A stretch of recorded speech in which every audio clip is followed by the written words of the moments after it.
सभी लोगों को नमस्कार।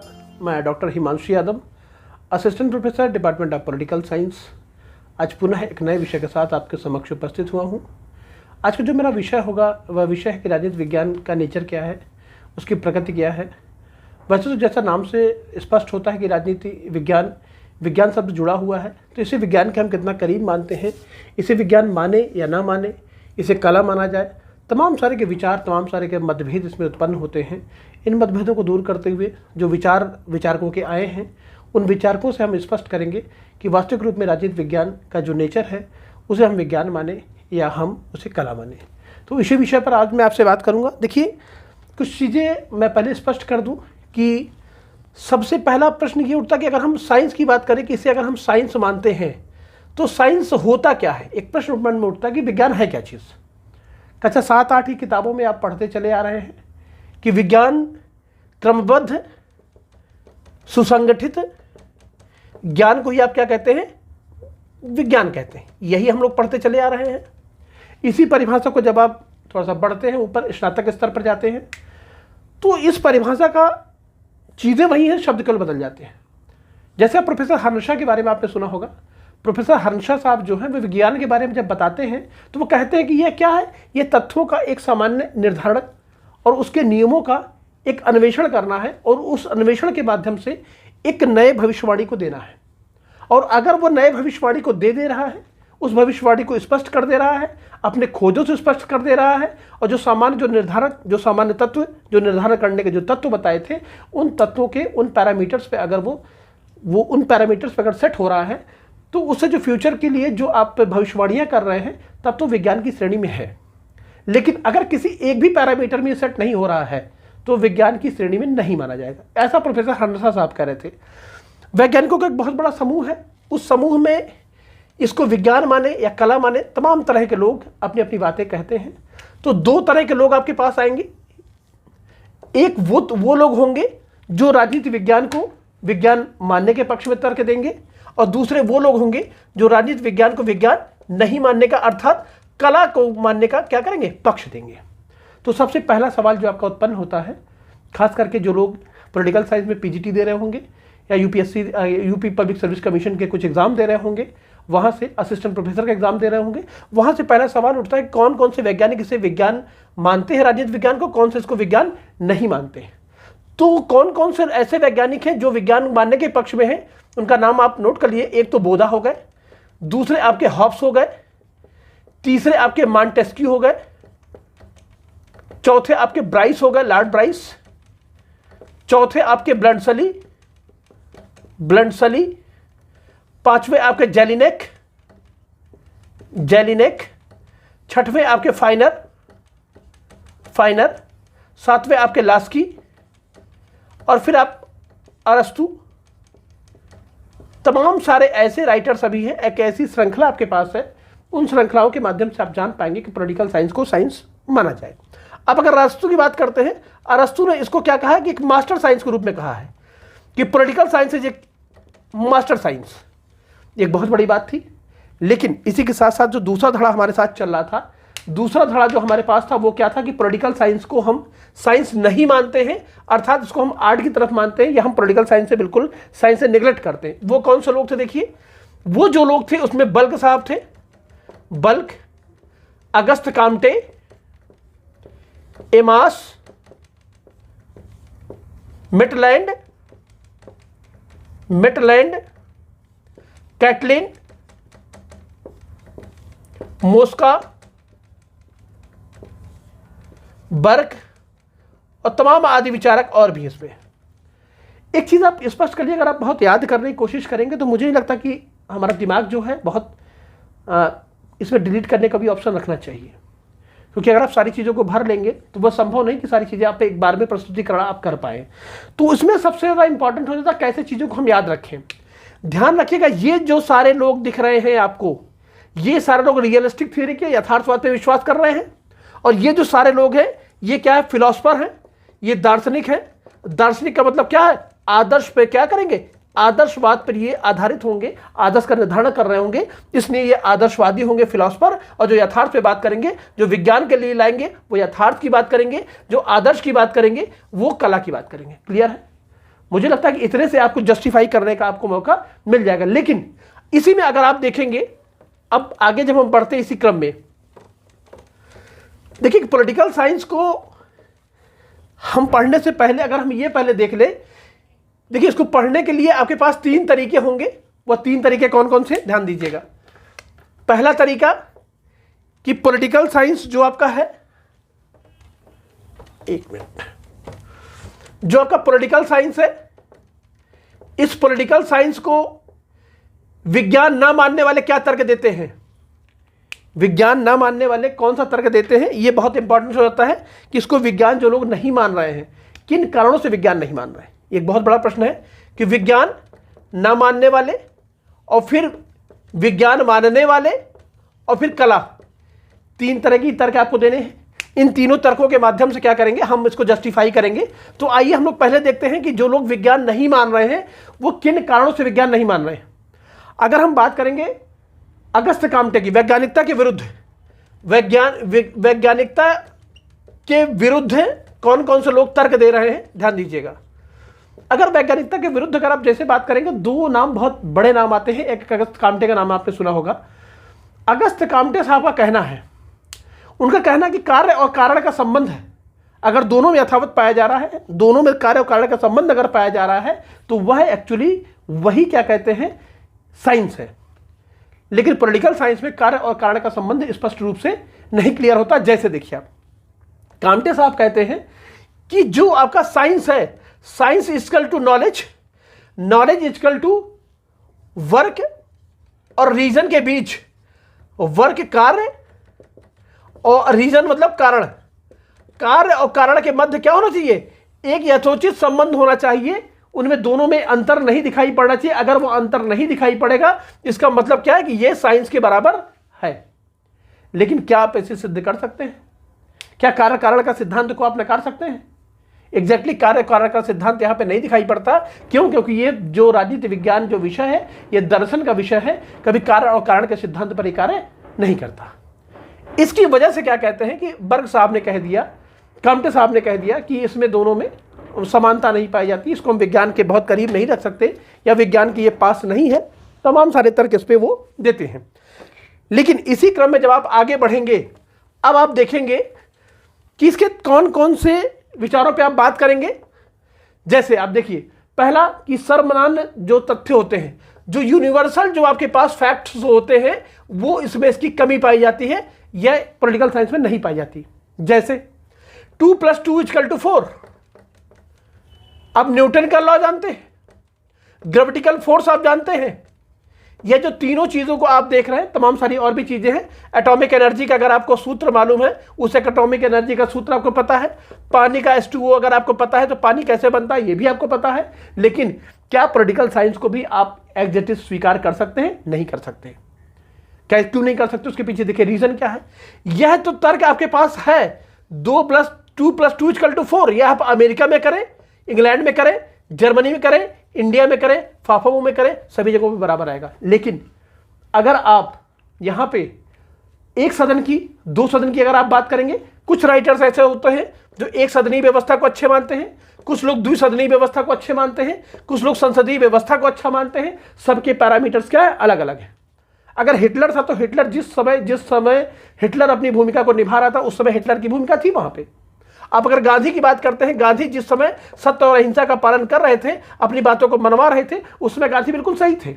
लेकिन गांधी अगर यह कह दे कि सदैव अपनी बात आप अहिंसा के माध्यम से, सदैव अपनी बात को आप धरने के माध्यम से, सदैव अपनी बात को आप असहयोग के माध्यम से आप मनवा सकते हैं, तो आज के समय में यह संभव नहीं।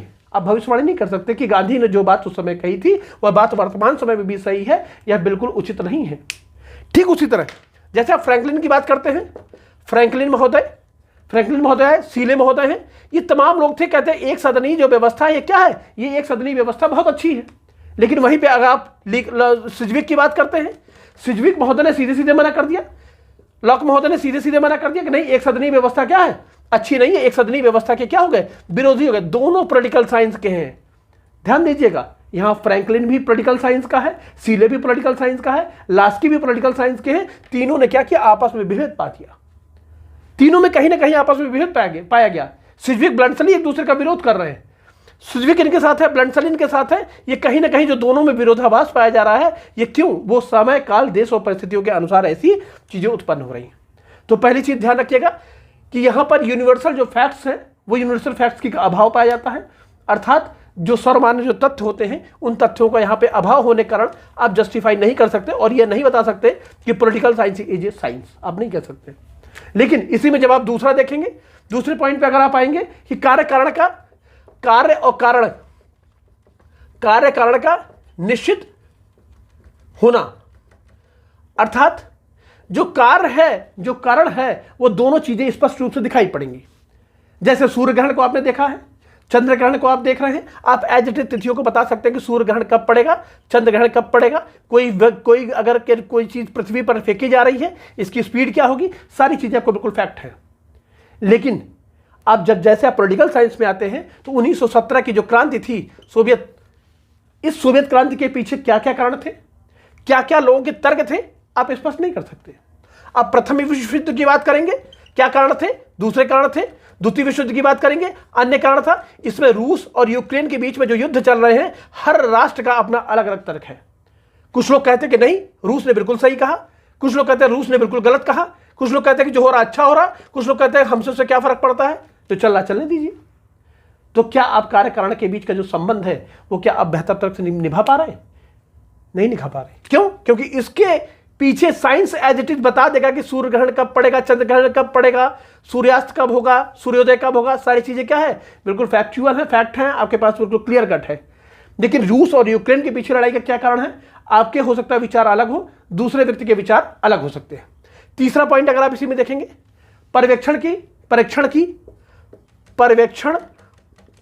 परीक्षण का अभाव। यहां पे देखिए परीक्षण का भी अभाव कैसे कह रहा है, वो किस तरीके से बात कर रहा है। अगर आप भौतिक विज्ञान की बात करेंगे, भौतिक विज्ञान क्या है, पर्यवेक्षण और परीक्षण दो चीजें ऐसी होती हैं कि जो साइंस का सबसे मेजर पार्ट होती हैं, साइंस का सबसे मेजर पार्ट होती है रिसर्च का।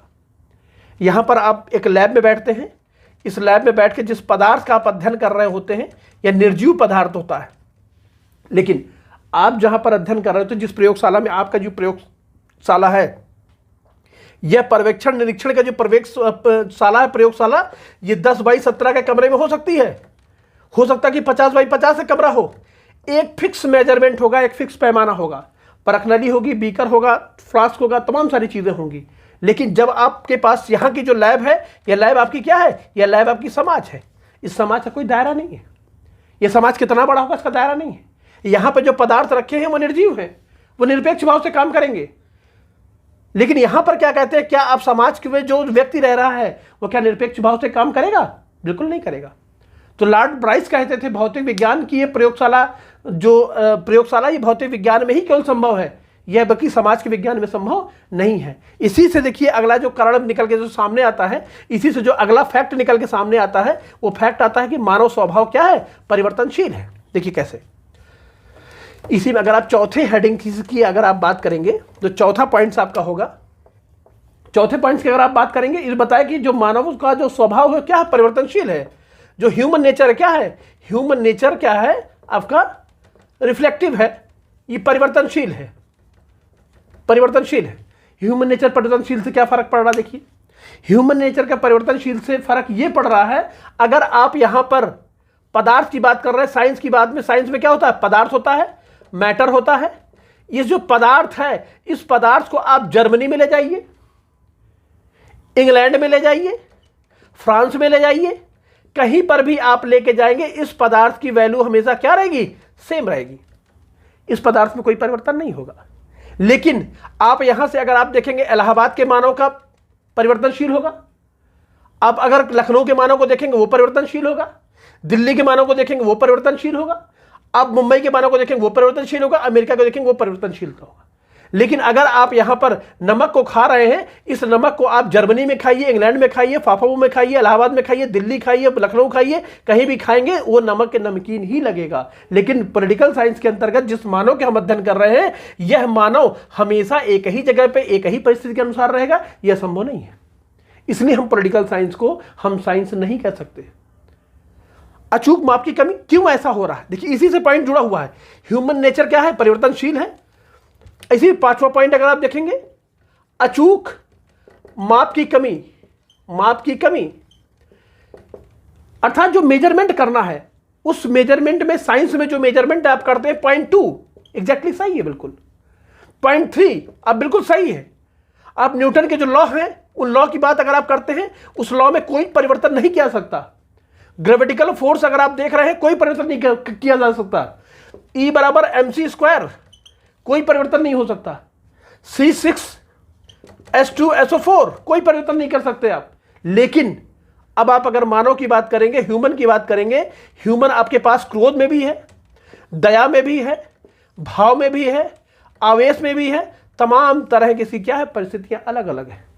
अगर कहीं पर ट्रेजेडी में खड़ा हुआ है तो उसके मन का भाव दूसरा होगा, किसी मार्केट में खड़ा उसका भाव दूसरा होगा, कहीं डीजे सुन रहा उसका भाव दूसरा होगा, कहीं पार्टी में तो उसका भाव दूसरा होगा। तो उसका क्या, वो हमेशा परिवर्तनशील है। लेकिन H2SO4 को आप लैब में गर्म करेंगे, आप खेत में गर्म करेंगे, आप उसको किसी पार्टी में गर्म करेंगे, उसमें कोई परिवर्तन नहीं। तेजाब का काम जलाना है, आप उसको चाहे पार्टी में फेंकिए तो जलेगा, उसको आप क्या कहते हैं कि ले जाके किसी शादी ब्याह में डालिए तो जलेगा, वो किसी स्टडी रूम में आप डाल दिए तो भी जलेगा आदमी। उसका काम जो नेचर में है वही काम वो करेगा, उसका जो मेजरमेंट है वो बिल्कुल क्लियर है।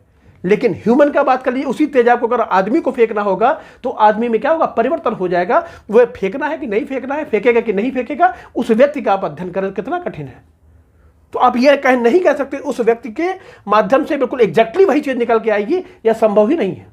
इसको बिल्कुल अपने दिमाग से आप निकालिए। क्यों? क्योंकि वो काम, क्रोध, मदलोभ, अचूक, तमाम सारी चीज़ों से, वो अभिलाषाओं से, प्रेम से, दया से, करुणा से, तमाम सारी चीज़ों से भरा हुआ है। इसलिए कभी भी वो उनके अनुरूप कार्य नहीं कर पाता। इसी में जब आप आगे बढ़ेंगे तो आप भविष्यवाणी की भी बात आप कर देंगे। जब इसकी अचूक माप नहीं कर सकते तो अगर आप इसमें 6वें पॉइंट पर जाएंगे, भविष्यवाणी का अभाव। भविष्यवाणी का अभाव, किस तरह की भविष्यवाणी की करने की बात कर रहे हैं?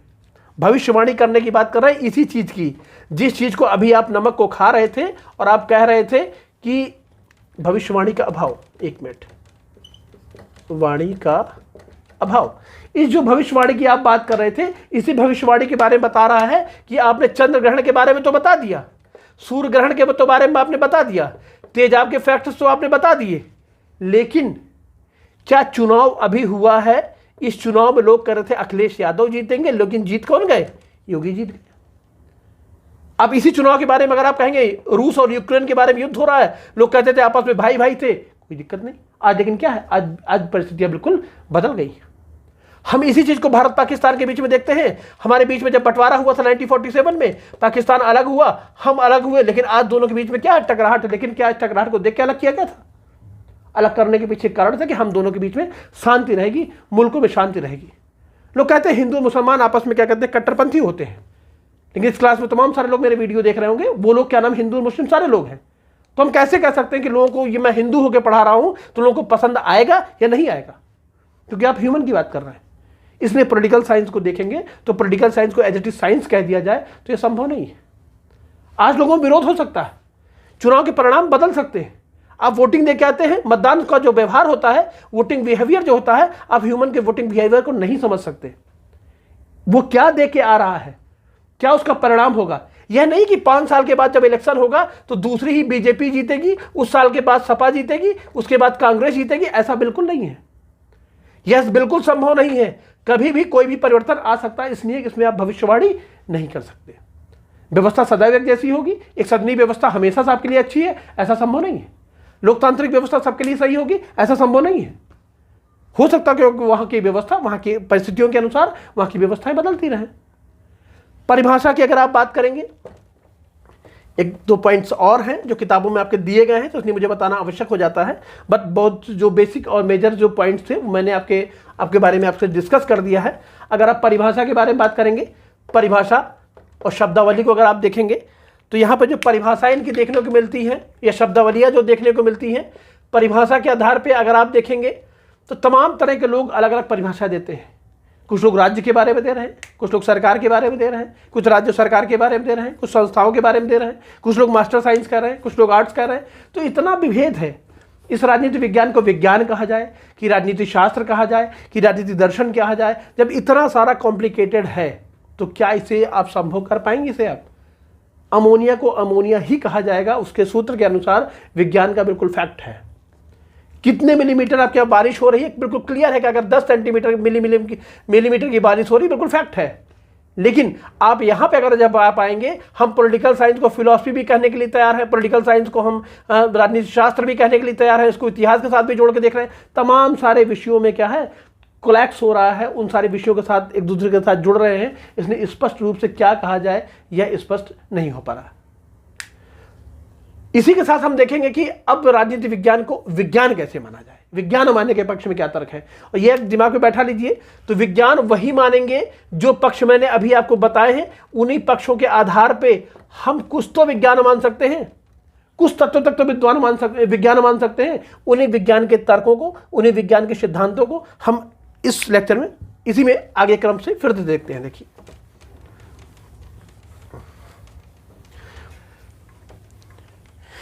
देखिए जैसा कि अगर आप बल्क की बात करेंगे, बल्क ने तो यहाँ तक कह दिया, बल्क महोदय थे, बल्क महोदय, मैं विज्ञान बताने से पहले मैं बल्क महोदय की बात कर दूं। बल्क महोदय ने एक बहुत बड़ी बात कही। बल्क महोदय ने कहा कि ज्ञान की तो आप इसको विज्ञान तो छोड़िए, ये कलाओं में भी सबसे पिछड़ी हुई है। इनको कला मानने पे भी बल्क महोदय ने क्या कर दिया, इनकार कर दिया। मेटलैंड की बात कर आप करते हैं, मेटलैंड जो था, मेटलैंड कहता है कि इसका जो विषय है, जब मैं विषय को देखता हूं तो मुझे विषय पर ही इसके ह्रास आता है, हंसी आती है कि किस तरह के ये विज्ञान की बात कर रहा है। बर्क महोदय की अगर आप बात करेंगे, बर्क महोदय कहता है जैसे सौंदर्य विज्ञान के होने से सौंदर्य विज्ञान नहीं हो जाता, उसी प्रकार राजनीति विज्ञान कहने से राजनीति विज्ञान नहीं हो जाता। ये तमाम सारे लोग थे जिन्होंने चर्चाएं की कि राजनीति विज्ञान को विज्ञान कतई न माना जाए। लेकिन एक जो हमारे पास पक्ष था, वह पक्ष था बोदा का, हॉब्स का, मॉन्टेस्क्यू का, ब्रंटसली का, तमाम सारे लंबे राइटर्स की हमारे पास लिस्ट थी। इन लोगों ने कहा कि नहीं, पॉलिटिकल साइंस को साइंस है। कैसे है देखिए, अगर आप पहले पॉइंट्स को देखेंगे, पहले पॉइंट में कहा गया कि राजनीति विज्ञान का हम जो अध्ययन करते हैं, जो विज्ञान का क्रमबद्ध जो अध्ययन करते हैं, इस क्रमबद्धता पर ही उसने क्या कहते हैं, सबसे पहली चोट की और कहा कि जो राजनीति विज्ञान है इसका हम क्रमबद्ध विषय के रूप में अध्ययन करते हैं, इसलिए हम विज्ञान के करीब हैं। कैसे? वो कहता है कि हम इसमें पहले राज्य का अध्ययन करते हैं, हम इसमें सरकार का अध्ययन करते हैं, हम इसमें संस्थाओं का अध्ययन करते हैं, हम इसमें धारणाओं का अध्ययन करते हैं, हम इसमें विचारों का अध्ययन करते हैं। यह जो सारा क्रम है, यह जो राज्य का क्रम है, जो सरकार का क्रम है, जो संस्थाएं हैं, जो धारणाएं हैं, जो विचार हैं, इनमें एक तारतम्यता पाई जाती है, क्रमबद्धता पाई जाती है। इसलिए हम लोग राजनीति विज्ञान को विज्ञान कह सकते हैं। क्यों नहीं कह सकते? क्योंकि हमारे पास क्रमबद्धता हमारे पास जो स्पष्ट रूप से दिखाई पड़ती है। लोग कहते कि भूतकाल की जो व्यवस्थाएं हैं, जो प्राचीन काल की जो व्यवस्था है, जिस हम नगर राज्य की बात करते थे, इसी नगर राज्य से हम राज्य की कल्पना करते हैं, इसी राज्य से हम राष्ट्र राज्य की कल्पना करते हैं। यह जो कल्पना का जो आधार है, ये इसी आधार पे एक क्रमबद्ध के रूप में आपको दिखाई पड़ रहा है। पहले नगर राज्य था, फिर राज्य हुआ, फिर हमारे पास राष्ट्र राज्य हुआ। क्या क्रम नहीं दिखाई पड़ रहा? इस क्रम को देखते हुए ही हम आगे की तरफ क्या करते हैं, बढ़ते हुए चले जाते हैं। इसलिए हम राजनीति विज्ञान में क्रमबद्ध तरीके से अध्ययन करते हैं। इसलिए हम राजनीति विज्ञान को हम विज्ञान कह सकते हैं, और राजनीति विज्ञान पूर्णतः विज्ञान है, यह मानने पे मजबूर करते हैं। दूसरा देखिए, दूसरा कहते हैं कि जो हमारी अध्ययन सामग्री की जो प्रकृति है वो स्थायित्व है और एक रूपता भी पाई जाती है उसमें। कैसे? देखिए, ये कहते हैं कि जो हमारी अध्ययन पद्धति है, अध्ययन पद्धति जो है वो स्थायी है और एक रूपता भी पाई जाती है, एक रूपता भी पाई जाती है। अर्थात इनका कहने का सीधा सिंपल सा अर्थ ये है कि जो मानव की प्रकृति है उसमें एक रूपता पाई जाती है, लेकिन जो जड़ है, यह जो मानव है, यह जड़ नहीं है। जड़ क्या होता है? जड़ विज्ञान का विषय होता है। विज्ञान का विषय का मतलब क्या है? प्रकृति होती है। लेकिन जो जड़, जो हमारा जो मानव है, मानव में भी जो प्रकृति है वो क्या है? स्थायित्व है, एक रूपता है। कैसे? देखिए, अगर क्या कहते हैं, किसी को चोरी करने पे अगर दुख होता है, चोरी करने पे तो कहीं पे अगर एक्सीडेंट देखता है तो एक्सीडेंट देखने पे कोई खुश नहीं होता, सभी लोग दुखी होते हैं। तो आप क्या स्पष्ट नहीं कर सकते? आप एग्जैक्टली स्पष्ट कर सकते हैं कि हमारे पास एक रूपता दिखाई पड़ रही है। अगर वहां पर एक्सीडेंट हुआ है, किसी के साथ अगर कोई गलत कार्य हुआ है, उस गलत कार्य का प्रभाव चाहे ए व्यक्ति हो, चाहे बी व्यक्ति हो, चाहे सी व्यक्ति हो, सभी पे अमुकों पर क्या पड़ेगा? प्रभाव स्पष्ट रूप से दिखाई पड़ेगा। अगर रशिया ने, अगर रूस ने, क्या कहते हैं, अगर उस पर अटैक किया हुआ है, उस अटैक करने पे भी अगर आप देखेंगे, उस अटैक करने पे सभी लोग उसका कहीं ना कहीं एक रूपता के साथ क्या कर रहे हैं, विरोध कर रहे हैं। तो स्पष्ट कि मानव स्वभाव जो हमारा है उसमें क्या है, स्थायित्व तो बिल्कुल दिखाई पड़ा। उस स्थायित्व के आधार पर हम अपने कार्य को क्रियान्वित कर रहे हैं। इसी प्रकार आप अगला पॉइंट देखेंगे विज्ञान होने के पक्ष के तर्क में। इसमें आप देखेंगे कि सर्वमान्य जो हमारे पास सिद्धांत है, सर्वमान्य जो हमारे पास तथ्य हैं, वो सर्वमान्य यूनिवर्सल फैक्ट जो है वो आपको दिखाई पड़ते हैं। यूनिवर्सल फैक्ट को आप इग्नोर नहीं कर सकते। वो फैक्ट कैसे होते हैं वो देखिए आप। वो यूनिवर्सल फैक्ट कौन कौन से हैं? अगर यूनिवर्सल फैक्ट की आप बात करेंगे, आपने कौटिल्य का नाम सुना होगा। कौटिल्य ने दंड अर्थशास्त्र लिखी थी। अर्थशास्त्र में खास करके उन्होंने दंड की प्रक्रिया की बात की थी। यह जो दंड की प्रक्रिया है, यह दंड की प्रक्रिया वर्तमान समय में भी मौजूद है। किस प्रकार से दंड देना चाहिए, किसे दंड देना चाहिए, क्या उसके सर्वमान्य तथ्य होंगे, वो सारे स्पष्ट रूप से जो कौटिल्य ने उस समय अपनी पुस्तक में लिखी थी वो स्पष्ट रूप में आज भी दिखाई पड़ती है। तो कैसे आप इग्नोर कर सकते हैं? क्या हमारे पास वो फैक्ट नहीं है? हमें कैसे दंडित करना चाहिए, क्या वो फैक्ट नहीं है? आप लोक सेवा के यूपीएससी के जो नियम है, उस यूपीएससी के नियमों को हमने क्या किया है, जब हमने यूपीएससी की स्थापना हुई थी ब्रिटिश कॉलोनी के समय में, जो उस समय जो सर्वमान्य तथ्य दिए गए थे, वर्तमान समय भी उन्हीं तथ्यों को क्या कर रहे हैं, हम स्वीकार कर रहे हैं।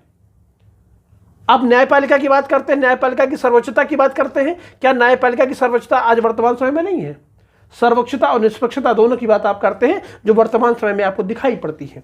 उस सर्वोच्चता और निष्पक्षता को आप इग्नोर नहीं कर सकते। लेकिन इसी में आप अगर देखेंगे, जो प्रजातांत्रिक जो व्यवस्था होती है, इस प्रजातांत्रिक व्यवस्था को बेहतर चलाने के लिए हमारे पास रोजगार होना चाहिए, शिक्षा होना चाहिए, व्यापार होना चाहिए, तमाम सारे जो हमारे पास सुरक्षा होनी चाहिए। ये जो व्यवस्था है, इन व्यवस्था के आधार पर हम अच्छे लोकतंत्र की स्थापना करते हैं, कल्पना करते हैं। कई सर्वमान्य तथ्य नहीं है। हमारा जो प्रजातांत्रिक जो पक्ष है, ये कमजोर किन तथ्यों में होता है? कमजोरी ग्रुप में अगर आप देखेंगे बेरोजगारी, आप अशिक्षा को देखेंगे, आप जातिवाद को देखेंगे, आप क्षेत्रवाद को देखेंगे। ये जो व्यवस्थाएं दिखाई पड़ रही हैं, ये व्यवस्थाएं कैसी हैं? ये व्यवस्थाएं प्रजातंत्र को क्या करती, कमजोर करती हैं। क्या हमारे पास सर्वमान्य तथ्य नहीं है? एग्जैक्टली हमारे पास सर्वमान्य तथ्य है। इसके भी तथ्य हैं और इसके भी तथ्य हैं कि अगर प्रजातंत्र व्यवस्था को मजबूत करना है तो क्या फैक्ट्स होने चाहिए, और प्रजातंत्र व्यवस्था अगर मजबूत नहीं है तो उसमें क्या क्या कमियां हैं, यह पैरामीटर्स हमारे पास दे दिए गए हैं, बता दिए गए हैं। तो इसे आप इग्नोर नहीं कर सकते। हम कार्य कारण के सिद्धांत की भी चर्चा कर देते हैं कि कार्य कारण का भी सिद्धांत हमें स्पष्ट रूप से दिखाई पड़ता है। अगर आप कार्य कारण का सिद्धांत जो मैं वहां बता रहा था अभी, आप वो साइंस के पक्ष में जो लोग कह रहे थे कि नहीं ये नहीं इस तरह होना चाहिए, लेकिन यहां पर भी देखिए, यहां पर भी कार्य और कारण का सिद्धांत कैसे स्पष्ट रूप से दिखाई पड़ता है। कार्य कारण का सिद्धांत, कार्य कारण के सिद्धांत को आप देखेंगे विज्ञान की तरह तो नहीं है एज इट इज। अगर साइंस की तरह आप देखेंगे तो साइंस की तरह नहीं दिखाई पड़ेगा, लेकिन साइंस के कुछ पक्षों को आप देख सकते हैं। कैसे देख सकते हैं? जैसे आपने देखा कि जनता ने क्या किया, सत्ता परिवर्तन कर दिया। सत्ता परिवर्तन कर दिया, ये जनता ने जो सत्ता का जो परिवर्तन किया, इसका मतलब क्या है कि इसके पीछे कोई ना कोई असुरक्षा थी, यह शासन व्यवस्था बेहतर नहीं थी, यह रोजगार नहीं दे पा रही थी, इसलिए इस व्यवस्था को क्या किया, इस व्यवस्था को परिवर्तन करते हुए सत्ता को परिवर्तनशील कर दिया। सत्ता बदलने का कारण भी है, और सत्ता बदलने का कारण के साथ साथ कार्य जो हुआ सत्ता का परिवर्तन, कारण क्या था, ये बेरोजगारी, अशिक्षा और भ्रष्टाचार स्पष्ट रूप से दिखाई पड़ता है। तो हम कैसे नहीं कह सकते कि यह चीजें नहीं बदल रही। अब लॉर्ड राइस की बात करेंगे, लॉर्ड राइस ने भी साफ साफ कह दिया था कि मानवीय जो कार्य होते हैं उनका हम वर्गीकरण करते हैं, उनके वर्गीकरण को करते हैं, उनके श्रृंखलाबद्ध को करते हैं, संकलित करते हैं और उसकी स्थापना करते हैं, उसका स्थायित्व करते हुए एक नए नीतियों का निर्माण करते हैं। तो हमने भी तो यही व्यवस्था यहाँ पे की है। हम अगर किसी संस्था को बना रहे हैं, किसी कानून को अगर बना रहे हैं, उस कानून को बनाने के पीछे कुछ ना कुछ रीजन होगा। किसी संस्था को बना रहे हैं, उसके पीछे कुछ ना कुछ रीजन होगा।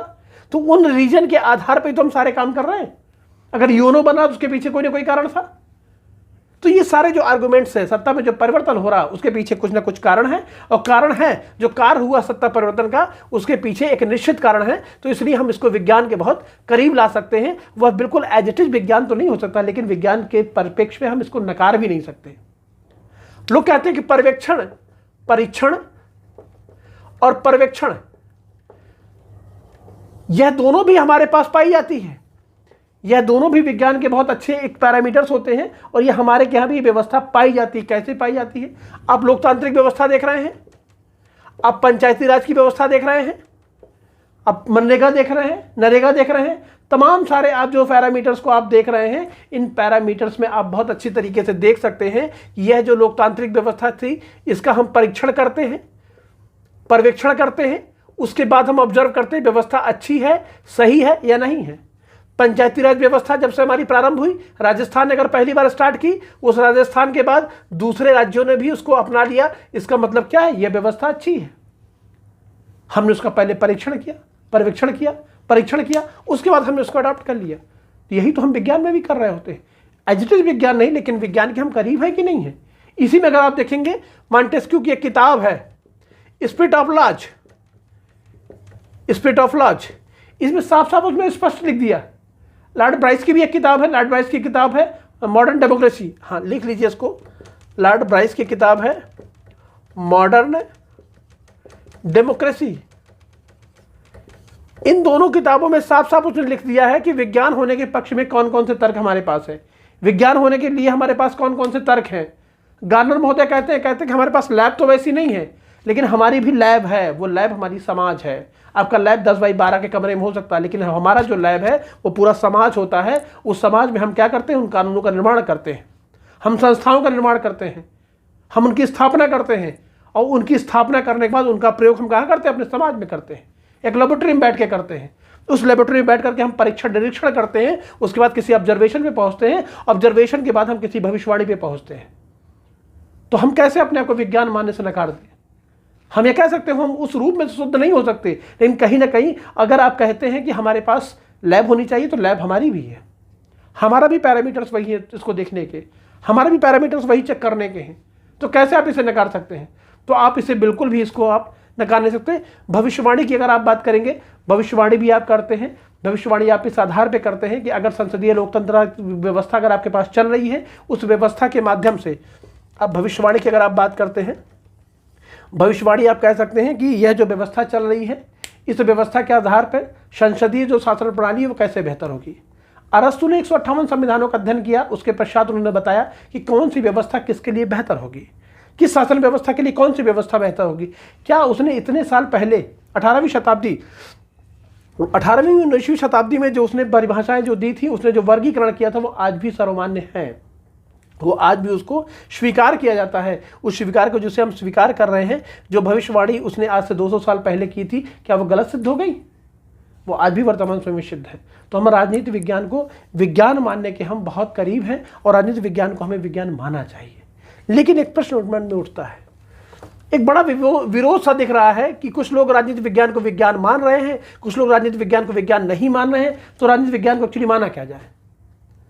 तो अनिश्चितता का विज्ञान कहते हैं, अनिश्चितता का विज्ञान। कुछ वैज्ञानिकों ने कह दिया कि इसको हम अनिश्चितता का विज्ञान मान लिया जाए। इस अनिश्चितता के विज्ञान में 4 फैक्ट्स दिखाई पड़ते हैं। इन 4 फैक्ट्स के आधार पर वो बताते हैं कि राजनीति विज्ञान को हम विज्ञान कैसे स्वीकार करें। वो 4 फैक्ट्स देख लीजिए। देखिए, जो मैं अभी आपको बता रहा था कि इसमें अनिश्चितता का विज्ञान कैसे माना जाए। देखिए, पॉलिटिकल साइंस ने बाद में जो वैज्ञानिक थे उन्होंने स्वीकार कर लिया कि ठीक है, हम पॉलिटिकल साइंस को बिल्कुल एज इट इज साइंस तो नहीं मान सकते, लेकिन हम कुछ तो साइंस हैं। लेकिन तब भी वो अपनी चीज़ों को, बातों को स्पष्ट करते हैं कैसे हम इस डायलेमा में हैं कि हम साइंस माने या ना माने। तो इसमें कहते हैं कि जो राजनीति विज्ञान है, जो पॉलिटिकल साइंस है, वो एक्चुअली राजनीतिक और सामाजिक ये तमाम सारी समस्याओं से जूझ रहा होता है। इन जो समस्याओं से जूझता है, उस जूझते हुए समाज से जूझते हुए क्या करता है, एक न्याय की व्यवस्था को अपनाता है। लेकिन अगर आप देखेंगे जो भौतिक विज्ञान है, भौतिक विज्ञान के जो पदार्थ है, ये पदार्थों में कोई जटिलता नहीं है। यह पदार्थ जो है एज इट इज है, लेकिन हमारे क्या जो मानव है, उसका जो सामाजिक पक्ष है, जो राजनीतिक पक्ष है, जो आर्थिक पक्ष है, वो क्या है, बिल्कुल भिन्न भिन्न हो सकते हैं। समय काल और देश परिस्थितियों के अनुसार क्या हो सकता है, बदल सकता है। इसी में आगे वो कहते हैं कि जो मनुष्य है वो क्या है, एक विवेकशील है, परिवर्तनशील है, आवेगशील है। ये तमाम सारे उसमें क्या गुण पाए जाते हैं, लेकिन पदार्थों में ऐसा कुछ नहीं पाया जाता। पदार्थ में विवेकशीलता नहीं है, परिवर्तनशीलता नहीं है, आवेग नहीं है। लेकिन मानव में क्या, मानव में ये सारी चीजें पाई जाती हैं। तीसरा, अगर आप देखेंगे यंत्र के रूप में क्या है, मानव के यंत्र के रूप में अगर आप देखेंगे, मानव की जो इंद्रियां होती हैं ये काम करती हैं। लेकिन वहां पे क्या, वहां पे भौतिक विज्ञान या रसायन विज्ञान के जो मॉलिक्यूलर्स होते हैं, जो भौतिक विज्ञान के जो यंत्र होते हैं वो लोहे के बने हुए हैं। वो किसी आयोग कि किसी आवेग से, किसी क्रोध से, किसी प्रेम से, किसी के भाव से रह के कोई काम नहीं करते। लेकिन हमारे क्या जो मानव की जो इंद्रियां होती हैं, यही हाथ है, उसके हाथ भी जोड़ते हैं, यही हाथ है उसे मारते भी हैं। तो क्या इसमें परिवर्तनशीलता दिखाई पड़ रही है? आप इसी में अगर देखेंगे जो नैतिक पहलू है, नैतिक पहलुओं को भी स्पष्ट रूप से देखा जा सकता है। हमारी नैतिकता का पहलू हमारा प्रथम उद्देश्य होता है। किसी भी व्यवस्था को चलाने के लिए, समाज में रहने के लिए नैतिकता का होना आवश्यक है। लेकिन समाज में जो पदार्थ है इसके लिए क्या नैतिक है क्या अनैतिक है कोई मायने नहीं रखता। आपने देखा होगा जब बाढ़ आती है, इस बाढ़ आने में किसके मकान कच्चे हैं, किसके मकान पक्के हैं, किसकी बड़ी बिल्डिंगें हैं, इससे कोई मतलब नहीं होता, सबके लिए समान पानी आता है। लेकिन अगर हमें आपको किसी को पानी डालना हो तो हम आप उसकी गरीबी को देखेंगे, उसकी अमीरी को देखेंगे, उसके भाव को देखेंगे, उसकी शक्ति को देखेंगे, उसके बल को देखेंगे, उसके अनुरूप कार्य करेंगे।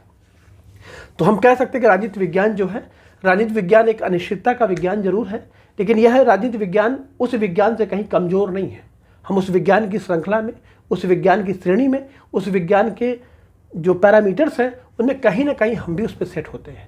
तो अगर देखा जाए इस अनिश्चितता के विज्ञान के हिसाब से अगर आप देखेंगे तो हमारा जो पॉलिटिकल साइंस है इस साइंस से कहीं ज़्यादा मजबूत है और पॉलिटिकल साइंस इन साइंस से बहुत ज़्यादा कठिन भी है। तो आइए हम आगे देखते हैं कि राजनीति विज्ञान जब विज्ञान भी नहीं है, अनिश्चितता का विज्ञान है, तो राजनीति विज्ञान को कुछ लोग कला भी कहते हैं। वो कला किस संदर्भ में कहते हैं उसे आइए देख लेते हैं।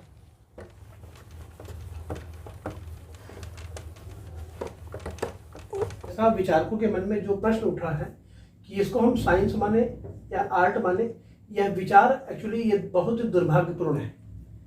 पहली चीज तो ये उत्पन्न ही नहीं होना चाहिए, क्योंकि दोनों के पैरामीटर्स अलग अलग हैं, दोनों के बात करने के तरीके अलग हैं, दोनों के कार्य की योजनाएं अलग अलग हैं। इसलिए अगर इस पर विभेद हो रहा है, इस पर अगर विचार हो रहा है तो कहीं ना कहीं गलत है।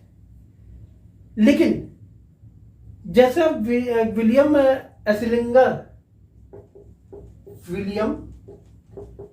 एसलिंगर की अगर आप सुनेंगे, विलियम एसलिंगर साहब कहते हैं कि जो विज्ञान और कला है यह परस्पर विरोधी होना जरूरी नहीं है, लेकिन कला विज्ञान पर आधारित हो सकती है, इसमें कोई दुर्भाव नहीं है, जैसा कि राजनीति विज्ञान विषय में दिखाई पड़ता है। उनका कहना है कि विज्ञान और कला, यह जो दोनों जो व्यवस्थाएं आप देख रहे हैं इनमें परस्पर का विरोध होना यह आवश्यक नहीं है, ध्यान रखिएगा। लेकिन यह हो सकता है कि जो कला है यह कला किस पे हो, विज्ञान पर आधारित हो, जैसा हमें राजनीति विज्ञान विषय में दिखाई पड़ता है। कला एक्चुअली क्या है? कला को अगर आप देखेंगे, कला मानव जीवन को बेहतर तरीके से, सुदृढ़ तरीके से जीने की एक कला है। आप कहते हैं जब कभी आप रंगोली बनाते हैं, रंगोली वह चीज होती है जब आप बनाना शुरू करते हैं तो ये जो रंगोली होती है कि आपके मन के जो भाव होते हैं वो भाव क्या करते हैं, आप किसी कागज पे उकेरते हैं।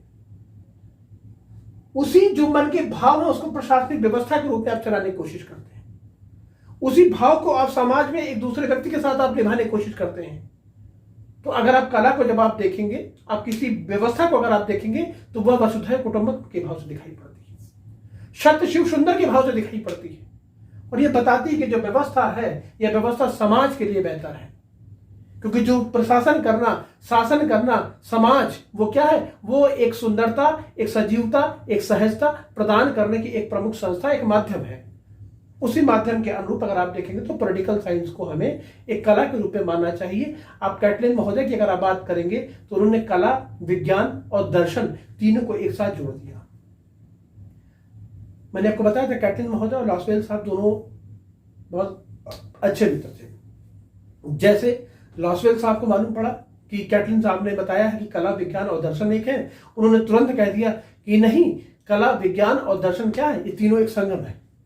जिस तरह इलाहाबाद की धरती पर आप देखते हैं गंगा जमुना सरस्वती का संगम होता है, उसी तरह कला, विज्ञान और दर्शन को भी क्या कहते हैं, एक नई मान्यता दी जाती है, एक नए दर्शन के रूप में, एक नए संगम के रूप में से यथावत। केवल इसका एक ही उद्देश्य होता है कि हमारे जो मानव, जो समाज में जो मानव रह रहे हैं, राज्य में जो मानव रह रहे हैं, इन मानवों में एक एक सहती भावना, एक वसुधैव कुटुंबकम की भावना, सत्य शिव सुंदर की भावना का एक समावेश करना और इसको प्रशासन को चलाने की एक कला, एक निपुणता आनी चाहिए, जिससे सर्व कल्याण की बात हो, सर्वहित की बात हो, सर्वजन सुखाय की बात हो, सर्वजन हिताय की बात हो। इसके माध्यम से वो बताते हैं कि राजनीति विज्ञान को हम कला मान सकते हैं या राजनीति विज्ञान को कला ही माननी चाहिए, क्योंकि व्यक्ति के जीवन में परिवर्तन लाना, व्यक्ति के जीवन को जीने की एक कला, व्यक्ति को जीवन में समाज को चलाने की एक कला, यह जो कलाओं का जो एक है, और कला केवल एकमात्र उद्देश्य है मनुष्य को सुख शांति प्रदान करना, मनुष्य को आनंद प्रदान करना।